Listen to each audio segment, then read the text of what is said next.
First of all, I'd like to introduce you to Cornelia Li. Cornelia is an illustrator from Toronto whose clients include the New York Times, the New Yorker, the Walrus, Chatelaine, and Reader's Digest, and many, many more. Her past work for Broadview includes the illustration for a story called Letter to My Opioid Addicted Father, which was in our September 2019 issue and was nominated for a National Magazine Award.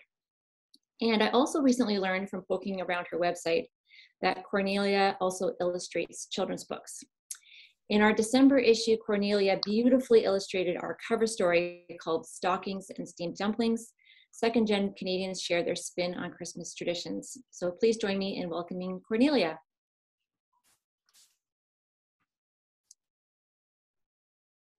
Hi everyone, so thank you for having me and thank you for the beautiful introduction. I'm just really happy to be able to share my artwork on this magazine and also share my process with everyone. So if you don't mind, can I share screen? Just going to show the process of my work.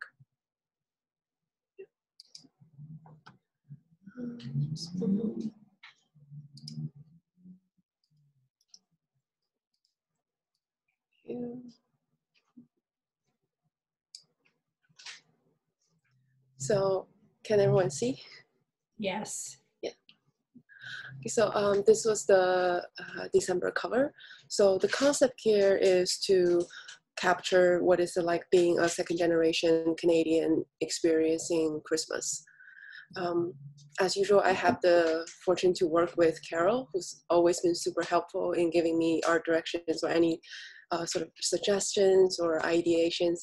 And again, when she contacted me to work on this cover, I was really excited, also kind of nervous with the challenge, because for me, the challenge was to represent second generation Canadian, not just sort of as a collective identity, but within this, all these immigrants themselves, because Toronto is such a diverse city, that different immigrants with different background also experiences Christmas differently. And then for me, the challenge was to not capture specific groups, but sort of captures that the sort of all or sort of cultural, for some people it was a brand new experience, and for some people it was a little bit of challenge, and just that kind of change from their old life in one cover image. So this was some of the earlier sketches I went through. So exploring a mother and child looking at the Christmas street settings. And the second concept kind of goes more into the title of for the cover, sort of like an Asian family making dumplings. And the third one is comparison between cultures who celebrates Christmas and those who choose not to. And the last one is sort of contradicting two different families. Again, one who's more eager to celebrate Christmas, and while for others, it was more just another passing day.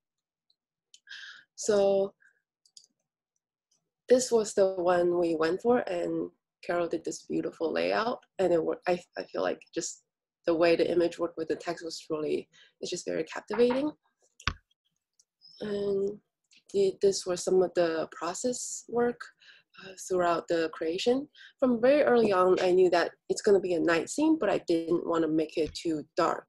So a big part of the focus, I was exploring sort of the non-conventional bright scarlets, sort of the yellows, warmer colors, including warm blues and some of the warm turquoise to represent the festivity of the season. And this was the final illustration without the text.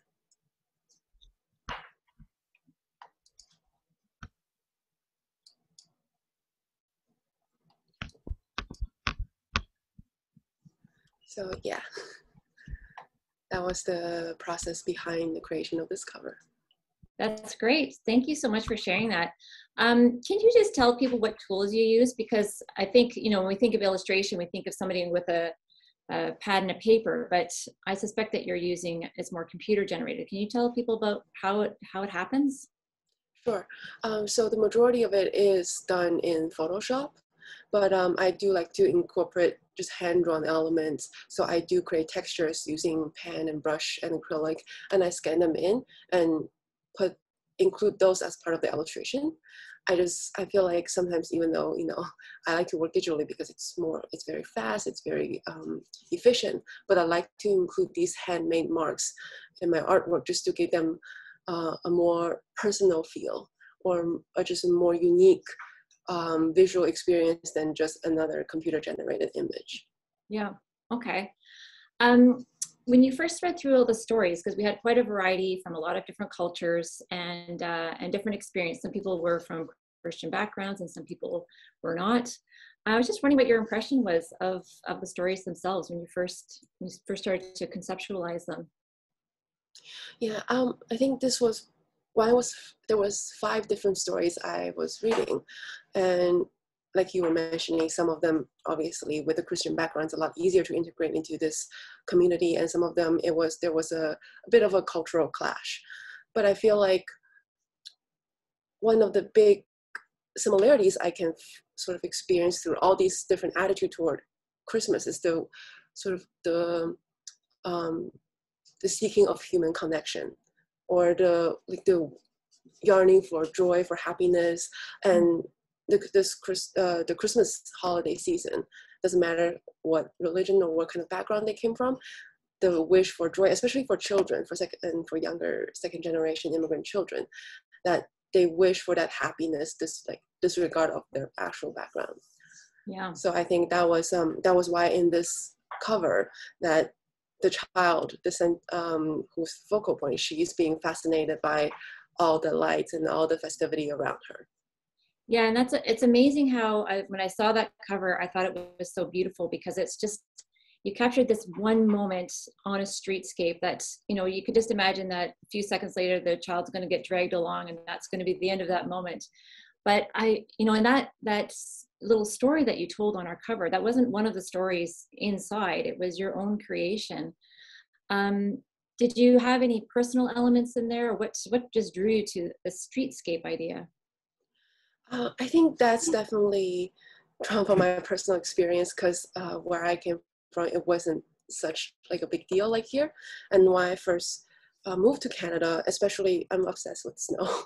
So I'm obsessed with winter, and where I come from, it's more tropical.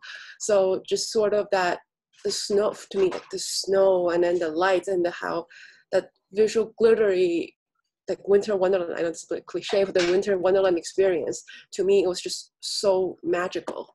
And of course, as a kid, I wasn't fully aware of the meaning behind everything that's out there, but just that visual experience, that was everything for me. Yeah.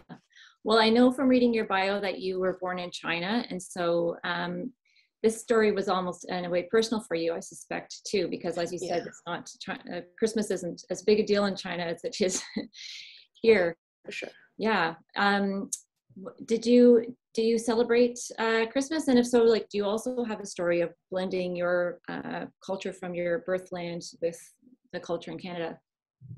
I think back where I came from, it's celebrated, but more actually it's just a commercial holiday. So it's like another way for malls to make sales. But after I came here, I think what we noticed was just the festive atmosphere. And I think for us, that resonated with us very quickly. Yeah. So as of currently, my family, even though we don't celebrate it in the grand scale as perhaps some of the locals, but we definitely do put up Christmas tree, Christmas light. My parents do that every year. And just to sort of join that neighborhood, sort of neighborly festive mood. Yeah.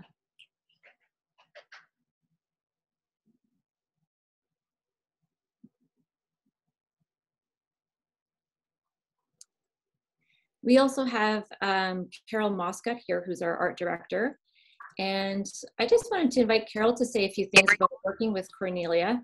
Carol, what was your initial assignment to Cornelia, and what surprised you about what she came back with?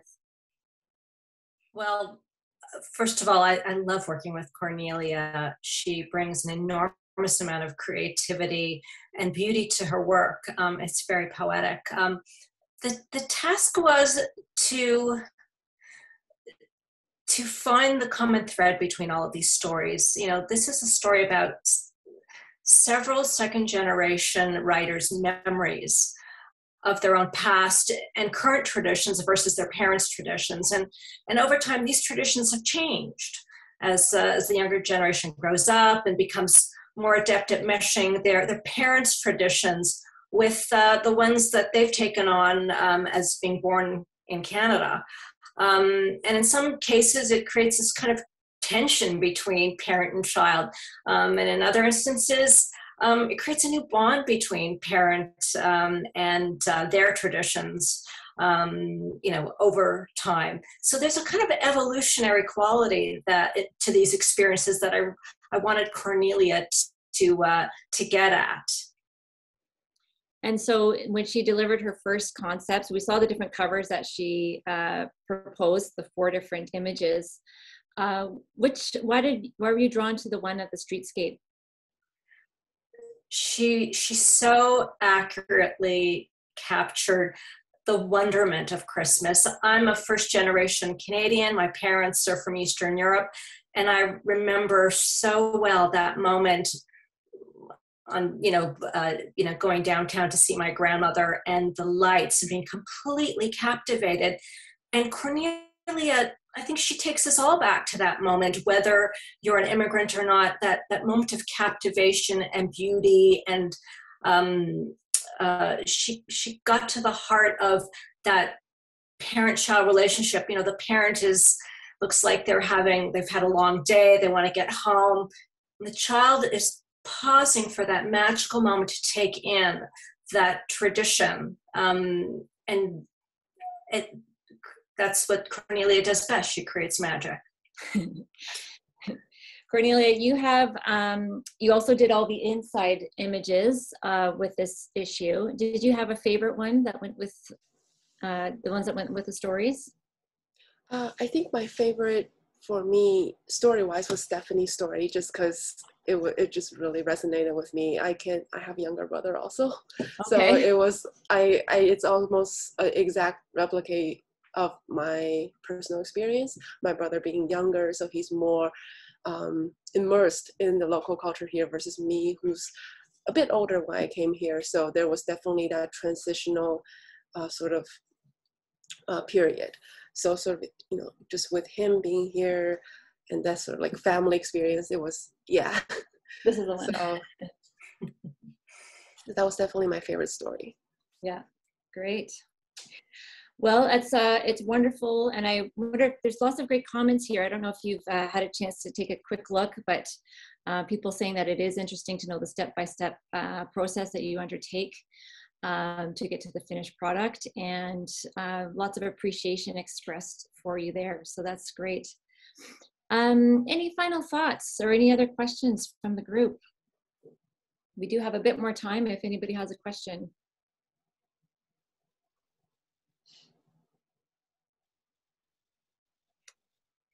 Okay, well, hearing none and seeing none in the chat, thank you so much, Cornelia. It's been wonderful to see how this beautiful, beautiful cover came about. And, I think everybody just loves having it sitting on their coffee table throughout Christmas. It just looks so beautiful to look at. So thank you very much.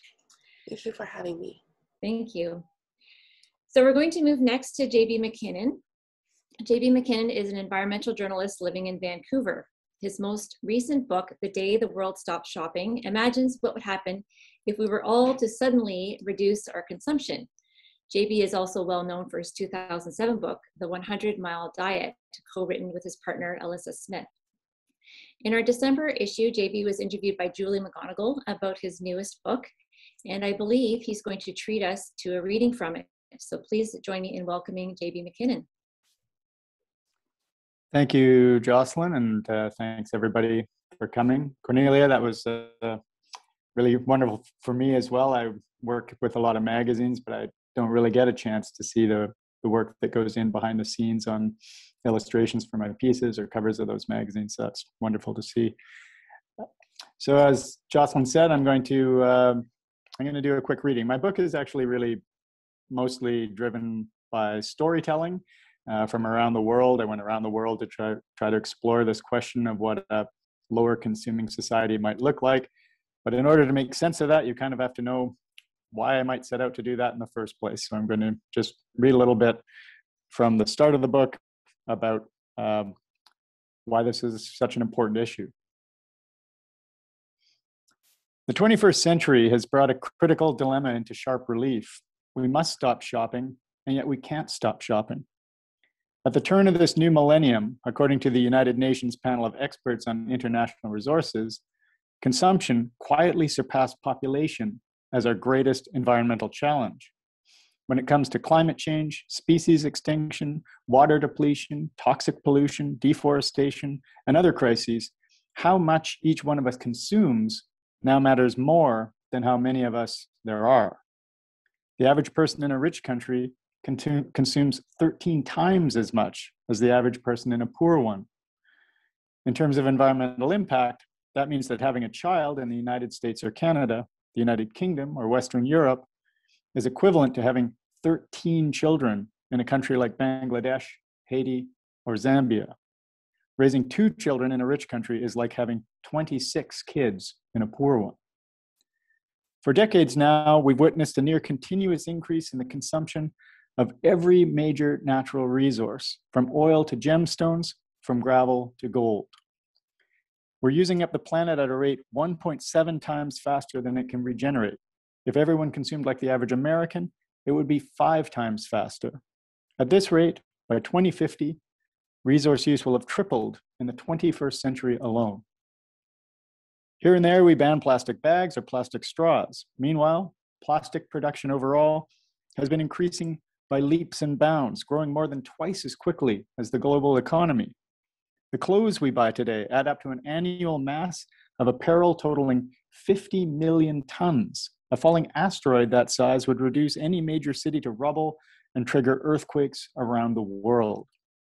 In just the past 20 years, the number of garments purchased per person has increased by more than 60%, while the lifespan of those clothes has been cut nearly in half.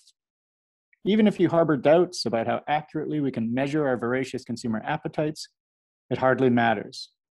The numbers could be off the mark by a wide margin, and we'd still face a planetary crisis.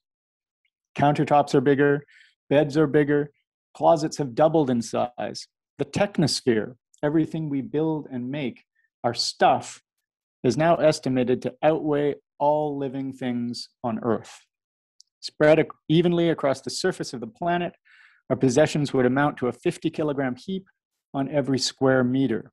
Picture, say, a pile composed of a small television, a pineapple, a 2-slice toaster, a pair of shoes, a concrete block, a car tire, a year's supply of cheese for the average American, and a pet chihuahua. We haven't even begun to talk about what we throw away.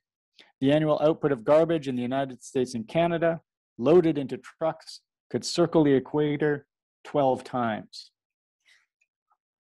About a fifth of our food ends up in the garbage worldwide. And remarkably, this is a problem in poorer countries as well as richer ones. Dogs and cats used to help us dispose of leftover food. Today, they have their own consumer goods, from beds to toys to clothing to pet tech products, a market worth more than $16 billion in the US alone. Our pets produce their own trash. We've responded to all of the above, not by reducing our consumption, but by attempting to green it. The focus globally has been to replace gasoline-burning cars with electric ones, to recharge our phones with energy derived from the wind and sun instead of coal, organic food, non-toxic paint, reused computers, energy-efficient televisions, water-saving dishwashers are all now widely available. The environmental harms linked to the goods and services we enjoy would be much worse without these advances. Yet the greening of consumerism has yet to result in an absolute decrease in material consumption in any region of the world. As Joyce Msuya, then the head of the UN Environment Program, put it in 2019, at no point in time, nor at any level of income, has our demand for natural resources wavered. In fact, since the year 2000, the efficiency with which we use those resources has decreased, while the pace at which we extract them has accelerated. Nothing we have done to green our consumer appetite has been able to keep pace with how quickly that appetite is growing.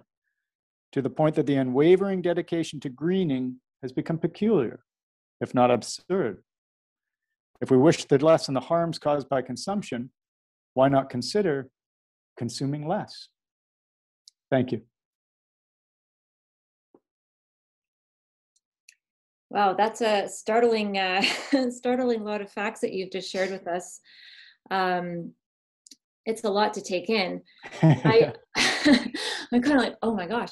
Can you tell us just, first of all, what was the germination of this book? What was the first thing? A lot of people would think, yeah, we consume too much and we should probably slow that down. It's not a great thing.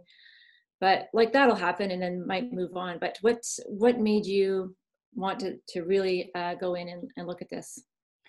Well, it's really the fact that over the past, quite long time, I've been working as an environmental journalist. And so I started to realize that it didn't really matter which subject I was looking at, what kind of environmental problem I was looking at.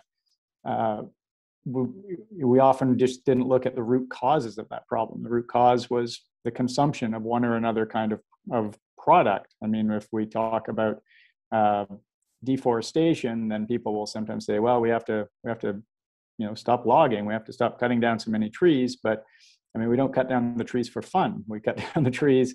We cut down the trees to make products that we consume. So, in nearly every case that I looked at, in fact, every issue that I looked at, consumption was so clearly a powerful root driver of the problem that I finally thought, maybe I should write a book that talks about exactly that. Yeah. And explores what the alternative might be. Right. We have a question from Mary Leslie who says, has the trend downward during COVID completely reversed now? And I would throw in there too with the supply chain issues, if that's, made people give pause. But Mary Leslie's question is about the downward trend that we saw during COVID. Is it over?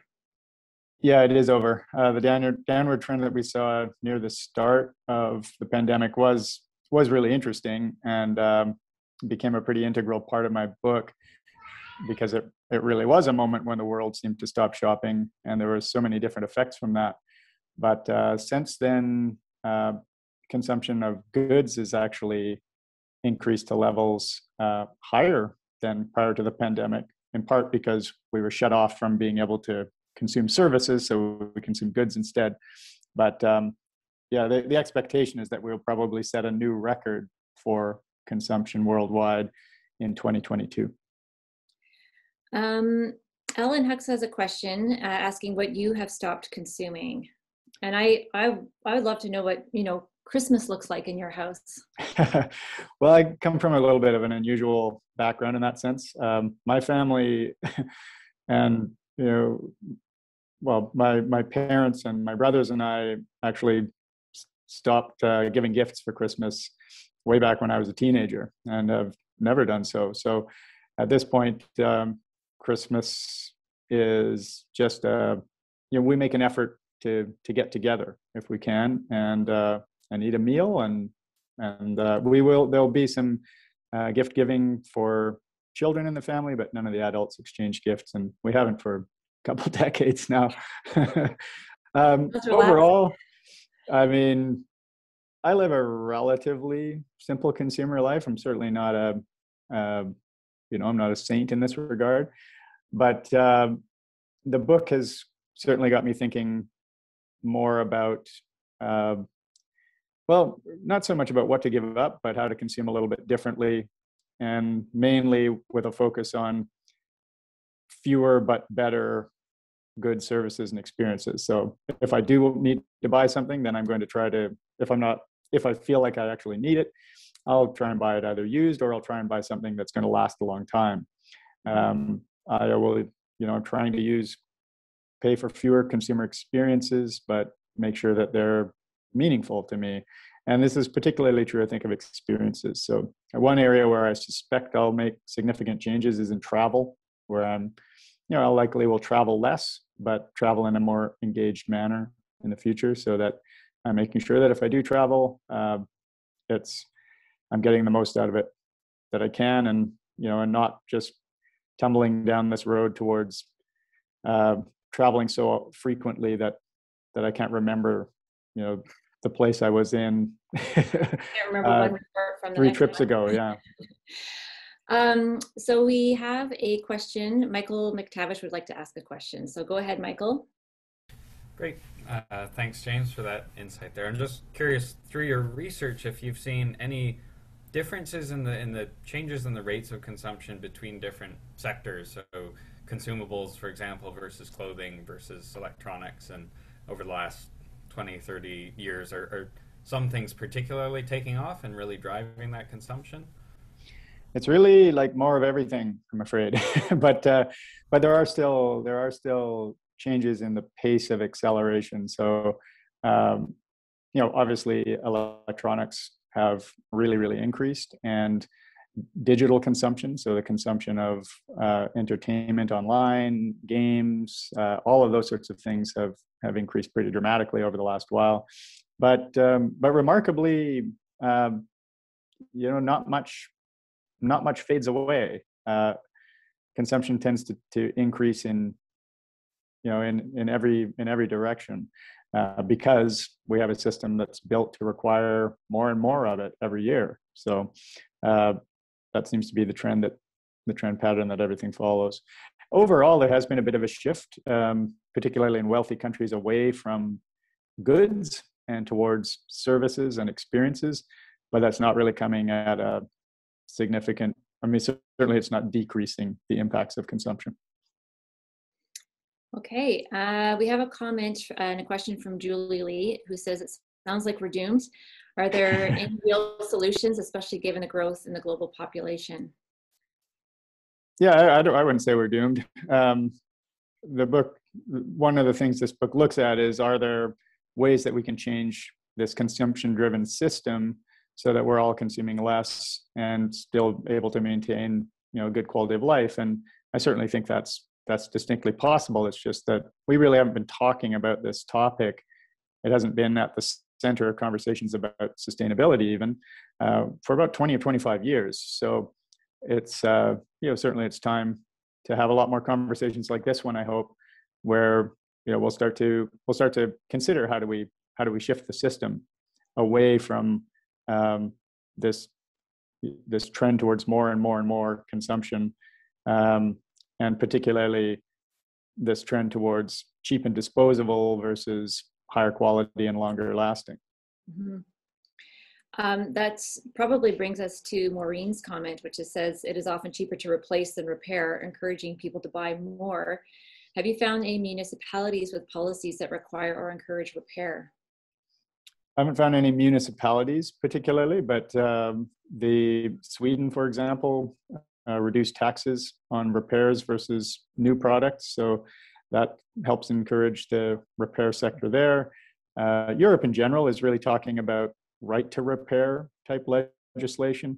They're moving in that direction. So that would see sorry, everybody appears to have frozen. I'm not sure if you can hear me. We can hear you. Okay, are we back? Yeah. Were you able to hear me? Yeah, we heard you. Okay, it was just frozen on my side. But yeah, so Europe is moving towards a right to repair that would mandate companies to make products that are more repairable than they are right now. So as I say, actually even President Biden has spoken of the possibility of raising right to repair in the United States. So there is movement in this direction. That's good. There's another comment. I'm going to go back up again. It says, yours is the second talk I've listened to today, talking about the absolute necessity of reducing our consumption drastically. And Andrew Nikiforuk, sorry if I said that wrong, spoke at the University of Victoria and is adamant about that. Do you know Andrew? Yeah, I do know Andrew. Yeah, Andrew Nikiforuk is, Thank you. he's an energy reporter, I guess mainly for the Tyee, which is a really great website we have out here in Vancouver. And absolutely agree with Andrew on that. Yeah, okay. Catherine would like to know if you follow the Minimalists, and she's learned a lot from them. I'm aware of the Minimalists and that kind of approach. I the only thing I guess I would say about movements like minimalism is that they don't tend to propose changes in the system. They tend to propose individual lifestyle changes first and foremost. And I agree that that can be really valuable and really important. But history kind of tells us that these movements of individual lifestyle change don't typically succeed in the long run, or at least don't become powerful and widespread enough to drive dramatic changes in the kinds of dramatic changes we need in the actual system that we all live in. And so I think both are important. I think this kind of individual approach is important, but it also has to be translated into system level shifts. So can you just detail a bit more what you mean by the system level shifts? What needs to be happening above the individual level? Well, we need to be looking at things like, what can a healthy but slower growing or even smaller economy look like? If we reduce consumption, it's not going to produce as many, it's not going to be as productive. It's probably going to mean that there's less work to go around. It's probably going to mean that we're going to need to focus even more than we do today on making sure that the wealth that's generated by the economy is distributed in a more fair manner than it is today. And looking at these kinds of system level shifts, like how do we encourage people, how do we make it more competitive for people to buy secondhand goods than new goods, for example, or to repair goods rather than buy new goods?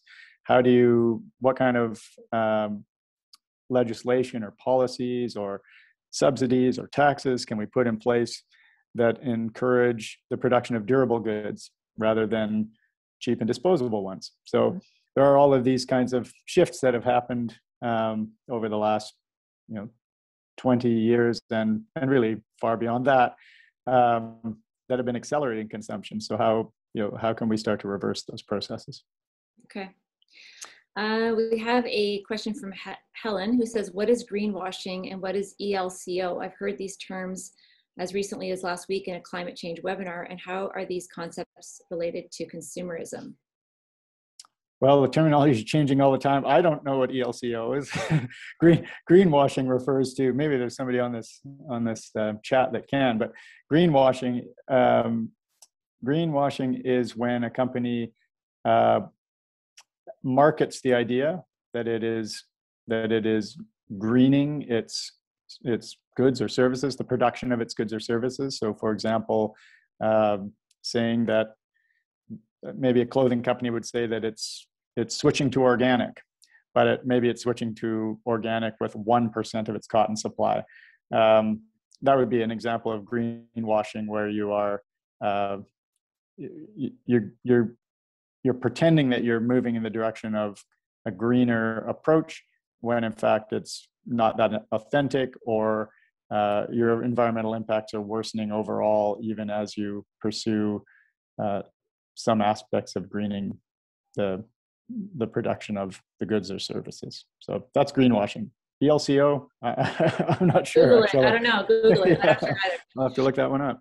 There's a few people, or somebody has mentioned that their church has a repair clinic every 3 weeks with volunteers. I guess people can bring their goods and get them fixed. So that's wonderful. That's great.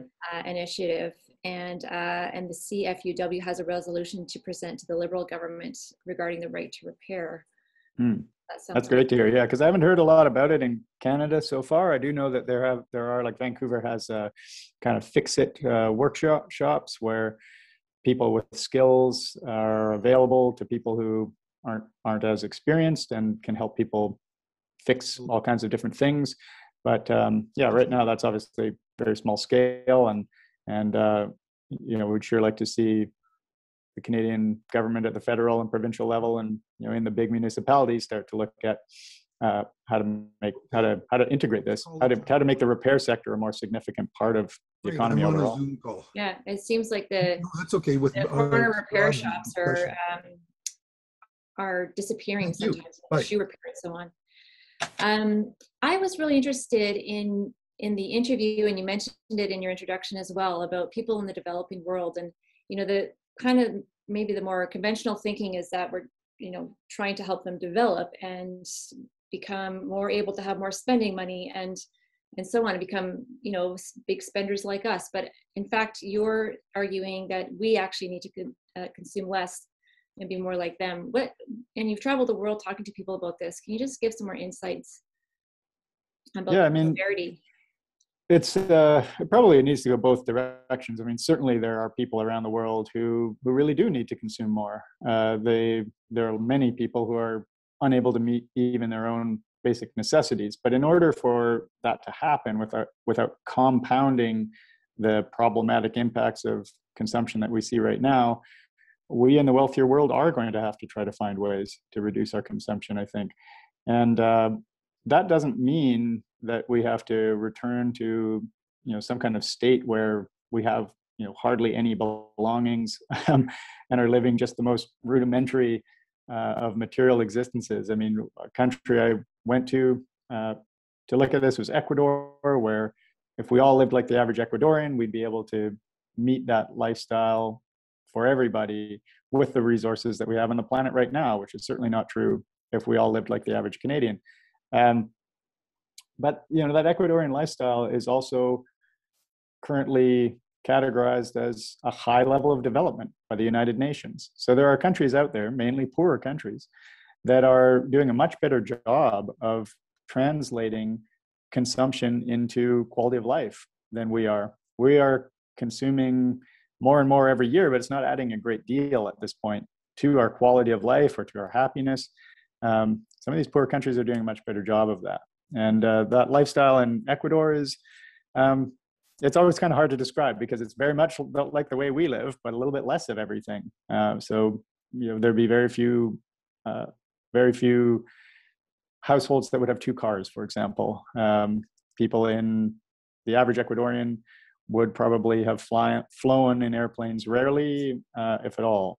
But, you know, they certainly would have, you know, adults would typically have cell phones, but children might not. And this is, you know, this is all without the benefits of a lot of the innovations and so on that have been developed that might allow us to hang on to more of our consumables if we really felt that we needed to.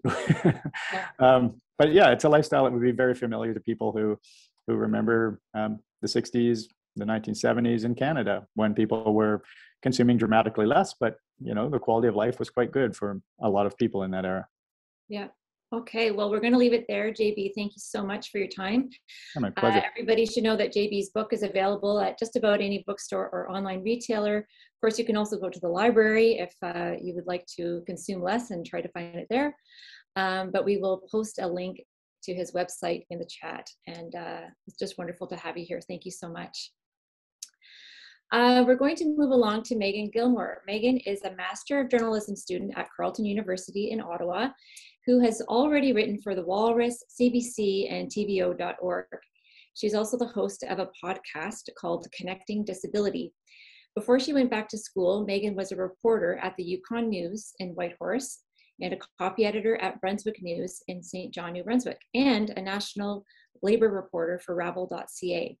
She has reported on disability policy and related topics for Accessible Media Incorporated's audio programs since 2016. In our December issue, Meagan wrote the feature, I Didn't Get to Make a Choice, about younger adults with disabilities who are stuck in long-term care because they can't get enough support to live at home. Her story has been one of our most popular online in the past month. So please join me in welcoming Meagan. Hi, thanks for having me. It's good to see all of you and get to hear more about what went into this issue. I was asked to prepare some remarks, which I did, and it would be really easy, and actually conventional wisdom would tell you that the idea for this piece began at the beginning of the pandemic, when we go back to those early days of it, when we were being inundated with stories of long-term care facilities, and instead of them being thought of as long-term care facilities, they were very much reported on as long-term catastrophes. And so, to be clear, that was the news hook that I chose to use. Like Jocelyn mentioned, This piece describes the experiences of several young adults across Canada who have disabilities and either live in a long-term care facility right now or have lived in a long-term care facility, some as recently as a few months ago, or others who have similar disabilities to those who are living in long-term care but have been able to stay in the community, whether that's as a result of individualized funding programs, which is where government funding allows people to hire and train their own staff, but the staff are paid for through publicly funded healthcare, or people who are able to stay in the community because they have a combination of paid and unpaid support, government funding, and also volunteer, that sort of thing. So it's true, COVID was part of this, but to understand this story, I'd have to, and you guys will be the first to hear the full background. I actually started reporting on this story before the pandemic began. So as Jocelyn mentioned, I've been a freelancer for a number of years, started mainly in 2014. And while I'd been legally blind from birth, disability was one of those things, like every once in a while I would do a story about disability, would come up and I'd be like, yeah, okay, we'll do that. But in 2016, as Jocelyn mentioned, I began doing some work for Accessible Media Inc., which is a national not-for-profit organization that focuses on disability stories. It began mainly centered on providing Canadians who are blind or have a visual impairment with access to the newspaper or to grocery flyers. But it's expanded in the past several years, and we kind of discuss all disabilities. So I started working with them on various programs in 2016. And at that time, actually, the Government of Canada was beginning work on the Accessible Canada Act, which is Canada's first federal accessibility legislation, which passed in 2019 with the unanimous support of all parties in the House of Commons. And AMI was a media organization that was covering that from the very beginning. So when it passed, they wanted to find a way to continue this momentum of how do we make sure that accessibility legislation gets enforced, how the passing of legislation is really the beginning of something. So how do we keep the story going? And they created this position where I would come on the morning show now with Dave Brown and talk about disability news, just report on disability. Which meant that I was then very much in the hunt for national disability stories. And I had heard people talk about this evergreen issue of young adults with disabilities who live in long-term care homes. In my own life, I believe there's a woman who we attended the same church growing up, and she passed away probably more than a year ago now, but I believe she was living in a long-term care home, and she's a disability. I had a classmate whose brother had to move to a long-term care home when he was still in his teens, I think, just because of the care he needed. So I knew anecdotally this was a thing, but I was curious about how this was flowing throughout the whole country. So in October 2019, and what I did not know would be my final big excursion before the pandemic, I went up to Whitehorse, Yukon to visit some friends of mine who still live there. And I'd also just recently learned about travel expenses and business expenses. I was trying to take myself seriously as a freelancer. So I was like, okay, maybe I could do some work up here and we'll see if it's enough to maybe write off a plane ticket. The Yukon, you should all go visit, but just know I've been told it costs less to go to Mexico, especially this time of year. People find that more attractive. So when I was there, I set up a meeting with an executive director of a organization that works with people with disabilities throughout the territory. We just had a chat about what types of things she thought would be good stories for people to know about disability accessibility in the Yukon. We're talking about the general difficulty of there being built environment accessibility in the territory, which I can attest to as a former resident. She told me a story about a young woman that she knew who was living in a long-term care facility because her parents, for a variety of reasons, were not able to turn their home into a wheelchair accessible place. And so their daughter couldn't get the care she needed at home.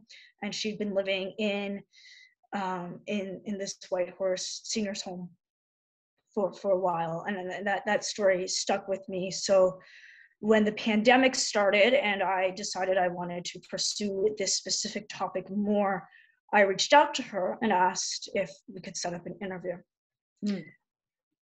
She responded she was really happy about that idea, but we weren't able to set up an interview because the woman that she knew, the woman they'd been supporting, had passed away shortly before I had sent my message. And I mentioned this because, as Jocelyn mentioned, there's been a lot of response to this article, so thank you so much for letting me be part of your lives the past few weeks. And I've noticed some comments from some individuals across the World Wide Web mentioning a concern that perhaps in some ways this article is ageist because they didn't reach out to me directly. I'm not entirely sure where that conclusion came from, and I can assure you that every person I spoke to, and there are many people spoken to for this article, deeply believes that seniors in this country should be given good, dignified care, most often in their homes. But I start with this woman's story as a reminder that while the pandemic may have shed a new light on long-term care, and this article is meant to supplement the other reporting on long-term care facilities and remind you that there are many people who live there, this has been an issue that's been going on for years. And unfortunately, it should not have taken a pandemic to remind us of it. But if I learned anything from the numerous people I spoke to for this article, you always have the opportunity to make decisions in life and to make something new, do something good. You know, well, I've been like trying to figure out like freelancing in school during a pandemic. There's individuals who you met in this article who have spent a pandemic lobbying governments to get them out of long-term care. And probably some of the most creative and hardworking and ingenuous people I've met over the past few years have been individuals who live in long-term care facilities that you wouldn't think would be there. But their creativity and the resilience and first finding a way to stay occupied for the past 19 months, and then also thinking about solutions beyond themselves has been really insightful, and it's a story that I hope we all learn from. Okay, I'm just going to interject there, Megan, because I want to make sure that we have time for some questions and that we can, finish our evening on time. But I was just wondering, you mentioned some of the reaction to the story that you've received, and of course, with every article, it's always just a slice of a huge story, and we can't cover every angle in every story. We understand that as journalists. Why do you think this has resonated, this piece, so much with people? Is it because they just didn't know, or what do you think? Why has this been such an interesting story for people? Yeah, I think there's two things. I think there's one, what you mentioned, that people just didn't know. But then I've also seen reactions, and some from people I know personally who've reached out to me after they've read it, and it'll be, I know someone who is in that situation. So for some people, I think it's been like, oh, like you turn on the light and they're like, oh, I just know there was this whole thing up there. And for other people, it's somebody shedding a light on something that I've been carrying very close to me personally. And I'm just thankful that somebody is saying this for everyone else. Okay. And what I remember from when we were in the editing period with this piece is that there's two developments that happened kind of at the last minute. We had a full story written, and then two things happened, and you were very adept at quickly bringing those two extra pieces of information in. One of them was that the Nova Scotia Court of Appeal found that systemic discrimination had occurred in a case involving 3 people with disabilities who were housed in a psychiatric hospital for years rather than being assisted to live in the community. That just happened, was it October? Yes, yeah. What's happened since then? What has this meant for people with disabilities? Right. That I was pretty a couple of weeks after the decision, and then it was still kind of a wait and see. So people were like, so advocates, Victoria Levesque, who you meet in this piece, she begins and closes it. She's the spokesperson for the organization that brought forward the claim of systemic discrimination. They were working on setting up meetings with the Nova Scotia government, because also that came out around the time of the provincial election there. So there had been a change in government, and they're hoping that this leads to more sustained systemic change. Okay. And speaking of Victoria Levac, that was the other development is we learned, we had the piece finished, and then we learned that she was actually going to be part of a pilot program to live independently. So I'm wondering if you know if that's happened for her. We said in the story it would happen in December or January.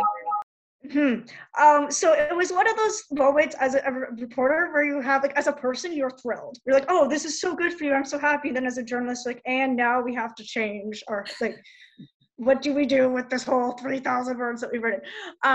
Victoria actually just had her birthday a couple days ago. As far as I know, they're still working at to get that going. When we spoke about it last, they were aiming for a late December, early January start date. This is a government program, so expect some, bumps along the way. But she was very clear, and you will pick up on this if you read the piece to the end. Like, she was very clear that even when she leaves where she's been living, that for her, this is not over, that there'll be this continued advocacy to have more individuals get to access this. And it's a model that we're seeing elsewhere in the country. Jonathan Marchand, who is another individual profiled in the piece, he has, on an individual level, been able to access a similar situation. And there's talk about a similar system in British Columbia with the closing of the George Pearson Center. They're trying to do another one. George Pearson is a whole other story that I just felt they would not work as part of a bigger story. It's kind of something. Yeah. Well, the Victoria Levac news, it certainly, I know you had to do extra work on your piece at the last minute, but it made for a really beautiful ending to your story. So that was great. And I'd be interested to know from the group if others are aware of people, younger adults living in long-term care in their travels and so on. So I'm seeing a comment from Ann Hill. The lack of support, for example, nursing care, PSW support, is making it so difficult for people to stay in their homes. Yeah. What's your thought about that? It's been even more interesting to watch it develop throughout the pandemic. I've done some reporting on families who have medically complex children and the struggles they've had to get nursing care and PSW care at home. So one things that happened is when we needed more nurses, we needed more PSWs to fill in long-term care homes, many of them left community care. So community care saw an exodus of staff, and I know a group of parents in Ontario who are advocating for ways to fill in that gap and how we can better even get foreign trained nurses working in community care. So it is a much larger issue that even goes down to how we accredit nurses. Okay. Well, I'm looking at the clock, and I'm going to leave it there for now, but as always, there's some of us like to stick around for a few minutes after 8 o'clock and just kind of have more informal chit chat time. But I want to first of all thank everybody again for being here this evening, especially Cornelia, JB, and Megan, who have volunteered their time to make this event possible. So we are very grateful to you. Tomorrow we'll be sending everybody a short survey by email, so you can let us know what you thought of the event. Broadview's online reading club is a free event, but it does cost us almost $3,000 per year to have a Zoom account that can handle a group event of this size. So if you're already a donor to Broadview, thank you so much. Your donations help us continue to feature exceptional people like Cornelia, JB, and Megan. If you're not a donor, please consider making a small donation for tonight's event. Even $5 or $10 would help. All donations are tax receivable. And we'll also have a link for donations when we send the survey out tomorrow. I wouldn't be a very good publisher if I didn't also mention that Broadview makes a wonderful Christmas gift, if not in JB's family where they don't give Christmas presents, but in other families. If you would be interested in giving a gift subscription, it's broadview.org/gift subscriptions. And again, I invite you to stick around for a few minutes if you'd like to have some more informal discussion time. Otherwise, thank you so much for being here. We hope to see you back here at our next online reading club, which is January 10th at 7 p.m. Eastern. And that's when we'll discuss the February issue. So good night to those who are leaving us right now, and I will be online for a little while longer.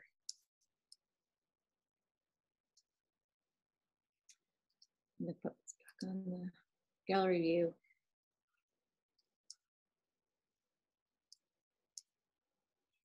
So Megan, I had another thought of a question for you. Is I know you interviewed a lot more people than you put into the story. Mm-hmm.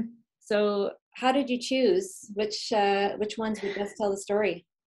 Right. So at the end, my editor made some choices and I just agree reluctantly.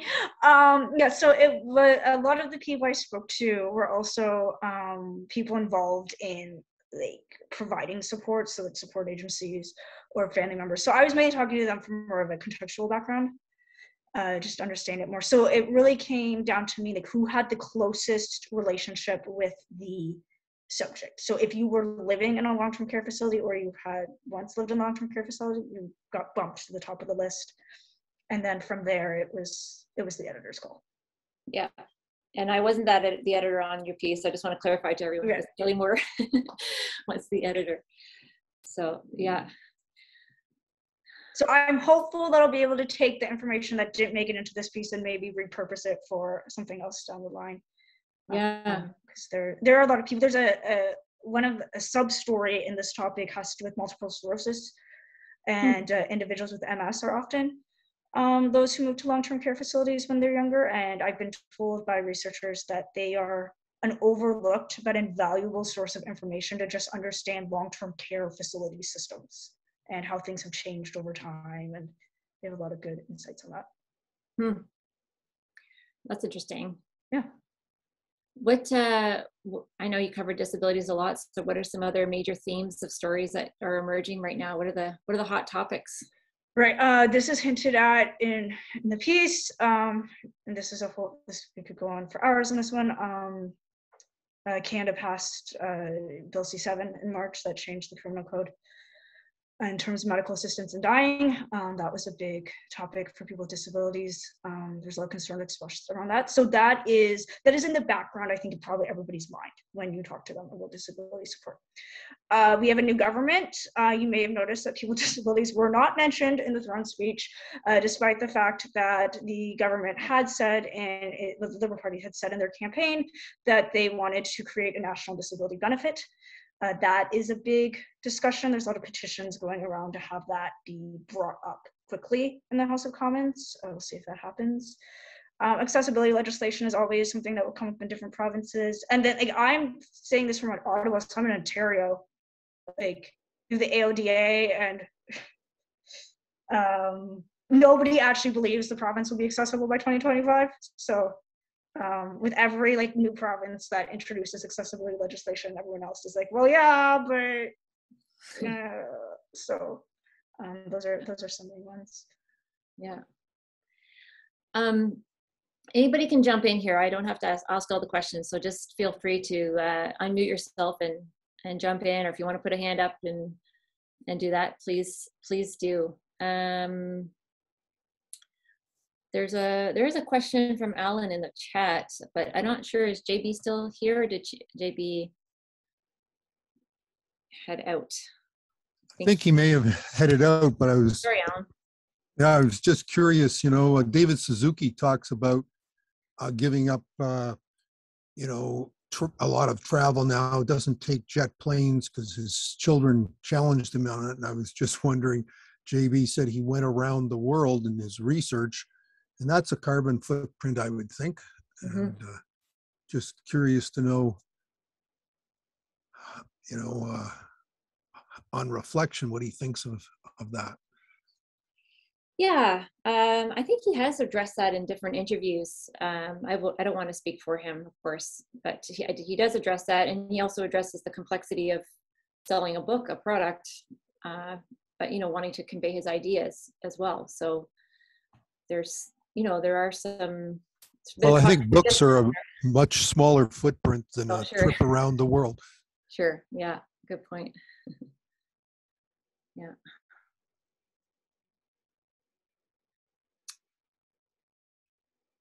Were there other stories in the December issue that caught people's eyes? I'd be curious to know. We also had the Willie Bopol story on homelessness was our other major feature. Megan, Jocelyn, I just really want to thank you and also Megan for that article on disability, because I think it's not a reality that enough people are aware of. And there's been a lot of talk about changing long-term care, but this doesn't seem to figure in a lot of the articles or a lot of the commentary that you see out there. So I think this was really important to include. Thank you. Absolutely. My granddaughter is 19, and the care that she requires in order to keep her alive, she requires a nurse at night. And especially since the pandemic, and so many nurses just dropped out of the community care system, her mum has to do 5 or 6 of the nights as well as working full time. And there are many families where the amount of care a young person needs is absolutely tremendous, and families are so terribly strained, and yet the very last thing that you would want to happen is for them to have to go into long-term care. Care in the community must be more economically reasonable, it would seem. Mm-hmm. Yeah, thanks for sharing. Go ahead, Barry. Hi, Jocelyn, and thank you, Megan, for your article and being here tonight. I'm intrigued about the terminology regarding special needs, disabilities,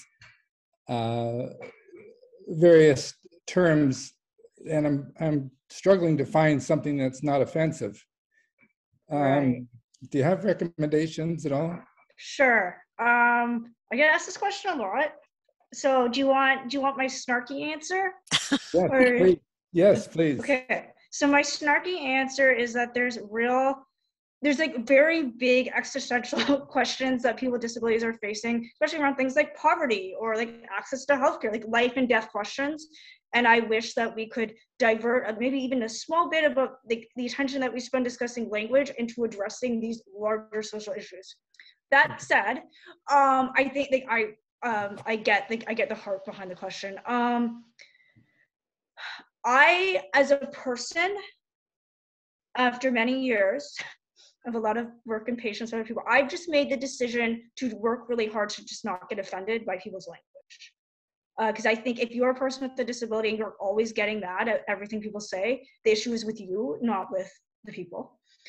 In general, what I would tell people is, so we used to use the phrase person with a disability or people with. Right. That is no longer true. Okay, so there is a big group of people who would prefer you say disabled person.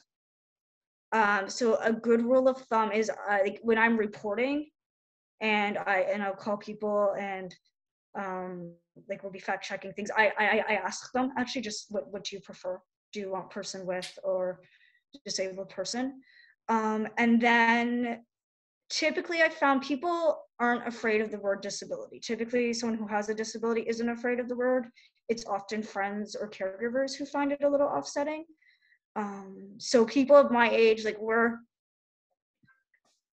done with the term special needs. Like we're just like, whatever, just like, ugh. Differently abled does not make sense to me. I don't know what it means actually, because I'm like, everybody is differently abled. Some people paint, some people garden. Like, what are you talking about? So I just typically tell people like focus on simple, clear language that actually says what we're talking about, and that part of having a disability by its nature means that you cannot do certain things. Okay, I cannot drive a car. I cannot look you straight in the eye. Like there are things that I will never be able to do. That is a fact of my life. And I've learned to accept that. So I think when we like kind of try to take it out all the time, we're actually slowing down people learning to accept and live within what they've been given, if that makes sense. But yeah, it's a great question. Like it comes up a lot. You might see PWD is the new short form. came out a few years ago, and I actually didn't know what it meant. Like, I was reading a job posting, I think, for something related to disability, and I was like, PWD, is that like prisoner of war? They made a typo? Like, I don't understand. And it took me a while. So what does it mean? What's the, So person, PWD is person with disability. Or yeah, people. yes, I got it. Yes. Yeah. Well, thank you very much, Megan. I appreciate your input. You're welcome. Some of the people that you interviewed, you know, they had verbal challenges. How did you, and then you still managed to bring out humor and great quotes from them. How did that go with some of the people that were in the story? Yeah, so particularly Joseph Arnold, who's at the end, was that, and I believe his mother was at our event tonight. The way that worked is Joe was a really great interview, but he has, as the article describes, a lot of support to help him. So his support staff and friends were there with me. We did a video call, and that's the way we go it. So I just told him at the beginning, like, I'm glad you're here to help me out, but I'm going to ignore you now and just talk to Joe. And then they would step in. So I would ask a question, and sometimes they would ask me a question to clarify, then they would relay their question to Joe. And yeah, so it was a team effort. And then sometimes you just got to sit back and listen to everybody talk amongst themselves, and that gets reflected a bit in the piece with their conversations. It made it a little trickier from a reporting perspective to like, wait, like, how do we say, like, you know, so that's partly why those sentences are there, to explain why you're not going to see a lot of direct quotes from somebody. But yeah, Joe has a lot to say, and he's very determined that what he wants to say will get relayed to you. So he's very determined to make sure that gets up there. I think his mom is still here. Wendy, I see your name here. Do you want to jump on and join the conversation since we're talking about your son? Thank you. Thank you, Jocelyn. Yeah, I'm just sending a message here to Megan that I just find this overwhelming. It's such a huge topic, but I really like what you're saying, Megan, about the existential dilemma that a lot of us face in life. And the disability is one part of it, but there's all this other challenge that we all need to figure out: how to live, what to buy, what not to buy, in these discussions today. So I'm very interested in people's reactions and just the reflection during this pandemic about how to live, where to put our resources, how to affect the system. A lot to think about. And I think Jocelyn and Megan, as I said in the letter, it's such a wonderful start to the conversation. Well, thank you. And not to totally embarrass you too much, Mrs. Arnold, but like, there's parents, and you would be one of them, like there's families who've been really like spearheading creative ways of responding to this for decades, long before I ever showed up. So it was just really great to get to highlight what people have already been doing, what they are doing. Yeah. And yeah, I was asking what's one thing that I hope people do. There's a few things I hope people do as a result of reading this article, but one is find the solutions that people are already using and learn about those and see how you can replicate that. You don't have to start from scratch. I would like to say too that this all started about 50 years ago at St. George's United in Toronto, and a parent started a nursery school, and my son attended, and we became a parent group, and so the idea, yes, Megan, that you're talking about, others have ideas and suggestions, and doing it together is a really important part of this. What did Joseph think of the article? He really likes the photographer.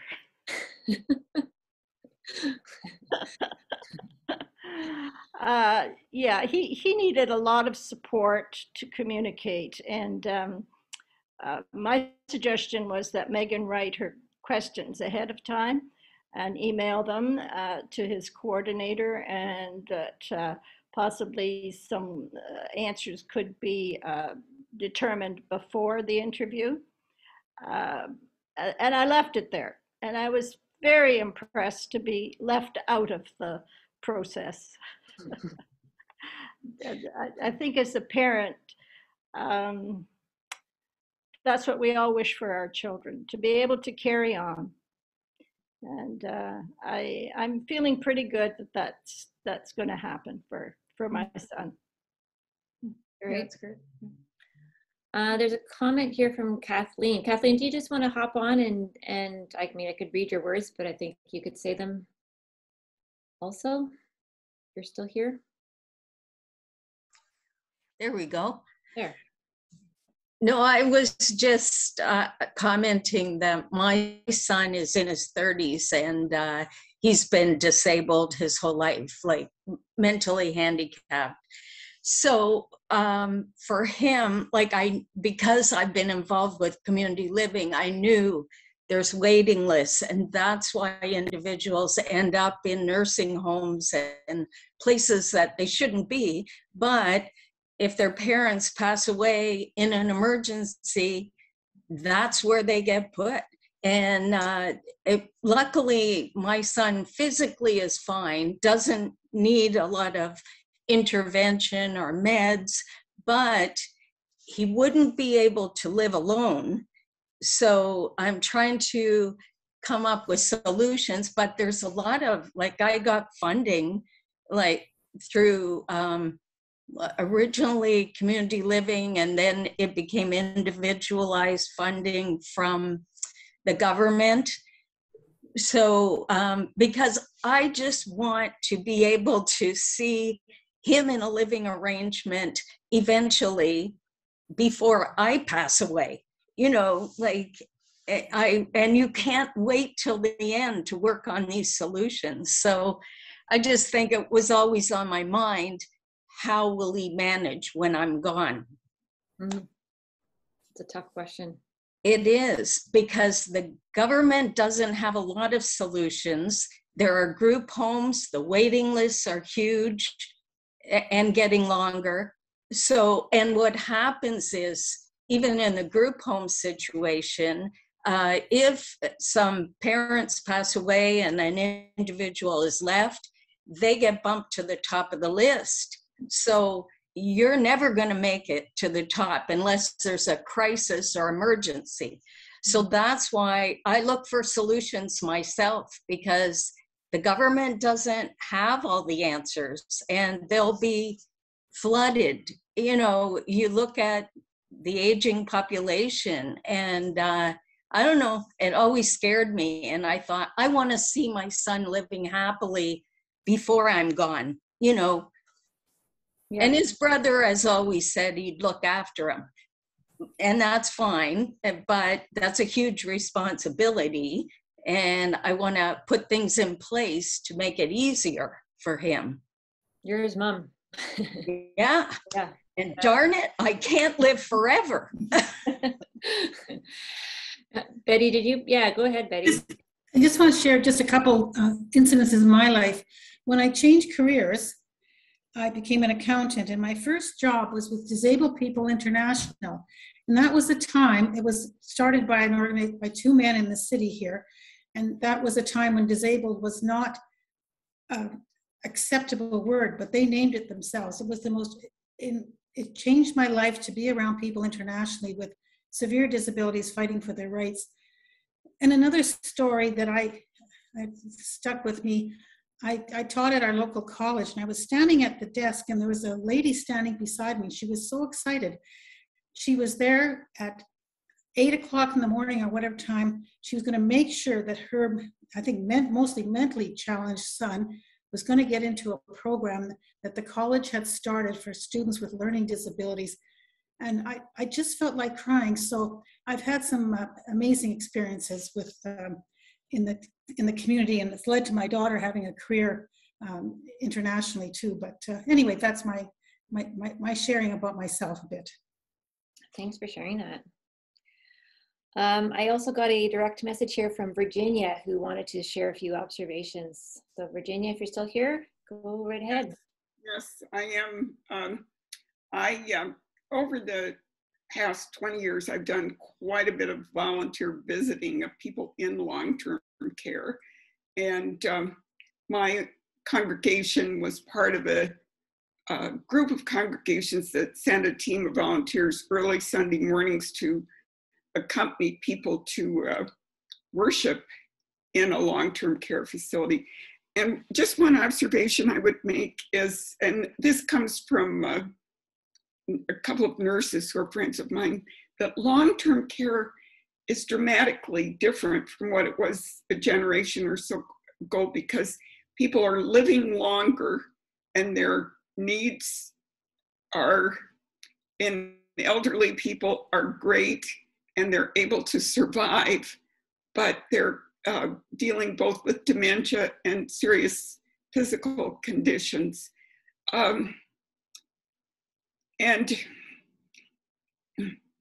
even in really, really good places, this is complicating.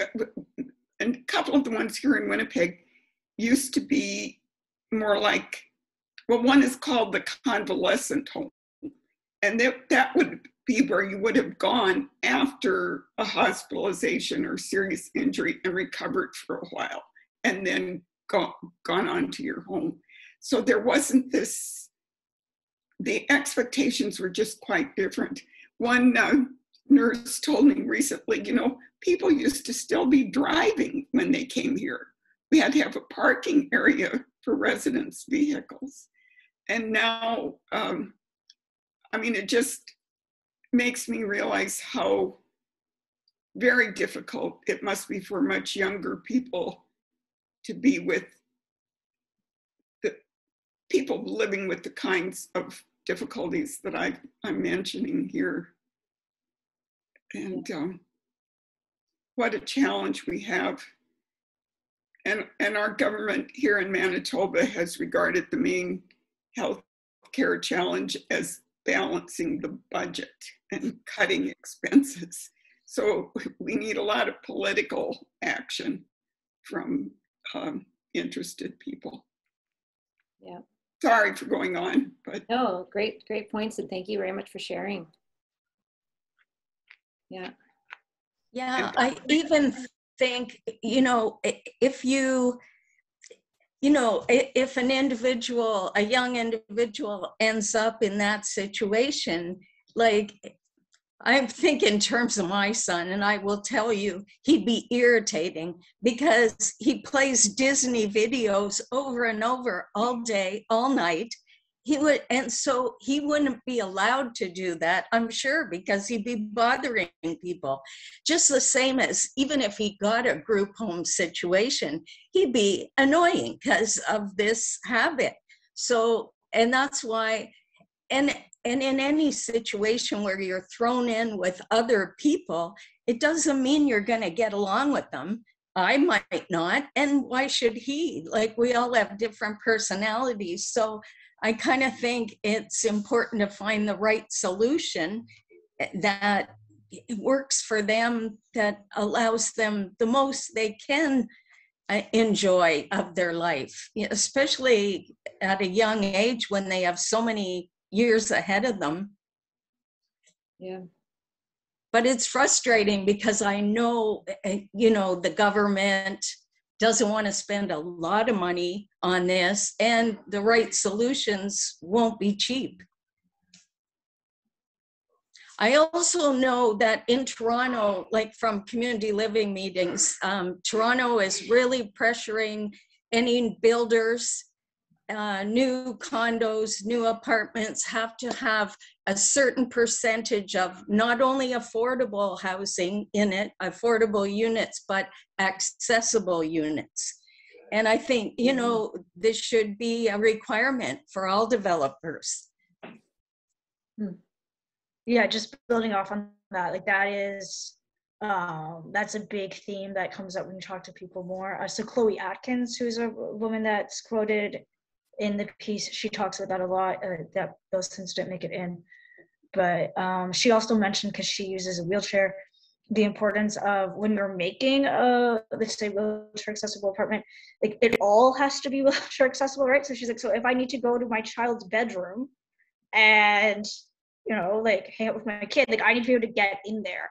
So it's also thinking, like somebody who has a disability, like they may have a spouse, they may have children, like we're making a home for a family that includes disability, and like people just aren't all like living in silos by themselves. Yeah, it's been interesting to see more places integrate it more, but there definitely needs to be more done. I live in an apartment building in Ottawa that was definitely built before this was a thing. And there is somebody who, like, my only person that I really know yet is someone who uses a wheelchair. And we've had conversations about the things that are hard for her to do in this building because of that.